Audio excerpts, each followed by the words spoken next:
মাদারীপুরের শিবচরে একটি অবৈধ ড্রেজার মেশিন এবং একটি বালু ভর্তি বাল্কহেড জব্দ করেছে নদী তীরবর্তী লোকজন।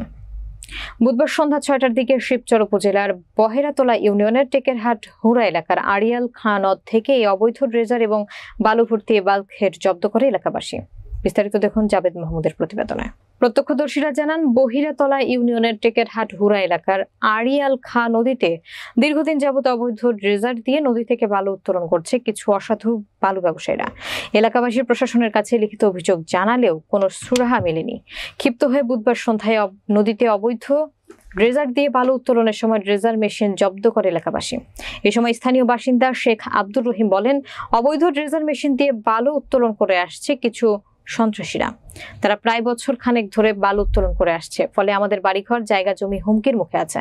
আমরা গত 25/9/24 দরখাস্ত দিয়েছি এসসি ল্যান্ড বরাবর, থানা বরাবর, কিন্তু তারা এখনো কোনো পদক্ষেপ নেননি। তাই আমরা এলাকাবাসী আমাদের ভিটামাটি রক্ষার্থে ওদের অবৈধ ড্রেজার মেশিন জব্দ করি।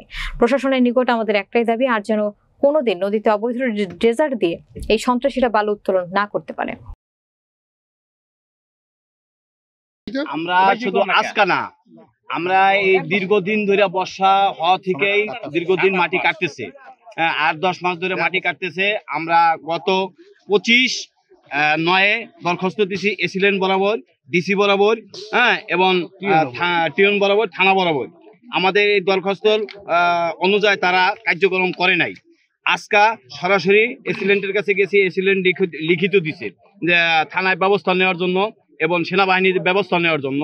সেনাবাহিনীর ব্যবস্থা সঠিকভাবে নেয় নাই, থানাও সঠিকভাবে ব্যবস্থা নেয় নাই। অনলি 2জন পুলিশ পাঠাইছে, তারা এই পরিস্থিতি দেখে রাত্রে চলে গেছে। এখন তারা বলছে আপনারা যা পারেন তা করেন, আমাদের করণীয় কিছু নাই। তা আমরা ওদেরকে গতকালকা রাত্রে 11 ঘটিকায় আমরা একটা বালু ভরা জাহাজ আটক করি।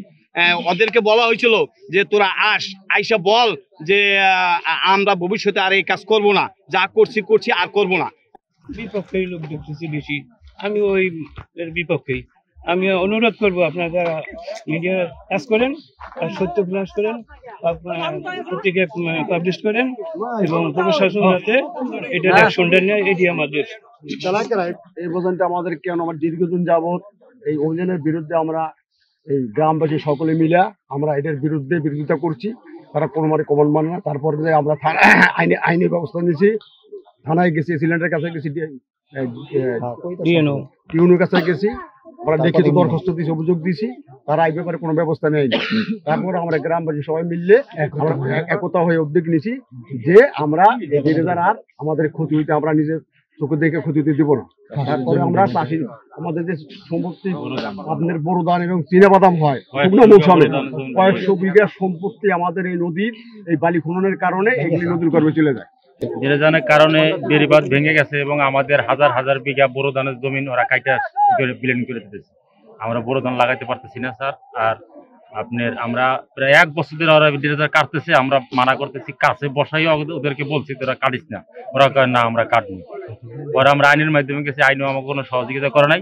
পরে আমরা স্যার এলাকার সব জনগণ ডাইকা আমরা একটা উদ্যোগ নিয়েছি যে এটা আর কাটতে দেওয়া হবে না, প্লাস এদেরকে আর কাটতে দেওয়াই হবে না। এতে বদলু দফাদার, বাপের নাম খালেদ দফাদার, আরেকজন নাম লিটন মাতুব্বার, আব্বার নাম হলো নুরুল মাতুব্বার। না দেওয়া এখন ওই যে ড্রেজার তো কাটে মারি করে আবার পার ভাঙ এখনো ভাঙে সব। তাই এই গেলে ওরা আমাদের জমিনে 5 বিঘা জমিনের উপরে বালি থেকে ওই যে বালি অনেক কষ্ট করে বুঝেন, 3 জায়গায় 4 জায়গায় ভাঙা পড়তেছে। এই বুঝেন নদী যদি কাটে থাকো কই। এখন আমাদের সরকারের কাছে একমাত্র চাওয়া যে আমাদের তো এইখানে এই বেড়িবাঁধ তো একবার হয়েছে, ভেঙে গেছে গা, তারপরে আবারও সরকার বাজেট করে এটা করছে। এখন যদি এই বেড়িবাঁধটা ভেঙে যায় তাহলে আমরা এই যে প্রায় 300 পরিবার আছে গ্রামের, এই গ্রামের আমাদের এই পরিবার থাকতেছে না, আমরা ছিন্নভিন্ন হয়ে যাবো। দেখা যাচ্ছে সবার টাকা পয়সা নাই, সবাই যে বাড়ি করতে পারবো না, যার টাকা আছে তারা বিদেশ ঢাকা টুকা যে বাড়ি করবো। এবং এখানে সরকারি প্রতিষ্ঠান আছে, একটা স্কুল প্রাইমারি, সেটাও নদীগর্ভে বিলীন হয়ে যাইতে পারে, পান্নায় আছে যেহেতু। আর আমাদের এই গ্রামের ভিতরে কমপক্ষে 5 থেকে 7টা মসজিদ আছে, মাদ্রাসা আছে, এগুলোও তো আমরা রক্ষা করতে পারবো না। যেন আমাদের সরকারের কাছে একটাই চাওয়া, যেন অতি বিলম্বে এই ড্রেজার বন্ধ করে, শুধু এবারের জন্য না, সারা জীবনের জন্য এইখানে।